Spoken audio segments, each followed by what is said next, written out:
నమో మహద్భ్యో ఋషిభ్యో గురుభ్యో నమః. నేను నారాయణీయం చదువుతున్నాను.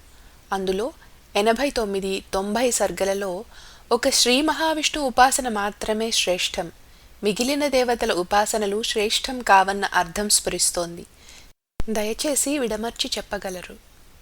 ఒక దేవతనే ప్రధానంగా గ్రహించి రచించే గ్రంథాలలో ఏకనిష్ట కుదరడానికై అటువంటి మాటలను రచిస్తారు.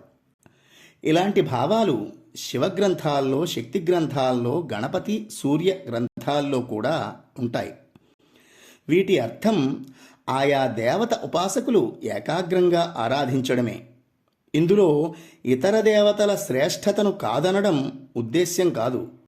కొన్ని చోట్ల భక్త్యుద్రేకంగా కవులు రచించవచ్చు. అది వారి భక్తి పారవశ్యంగా గౌరవించాలే తప్ప ఇతర దేవతలను తగ్గించడంగా గాని ప్రమాణంగా గాని స్వీకరించరాదు. సర్వం శ్రీకృష్ణ చరణారవిందార్పణమస్తు. స్వస్తి.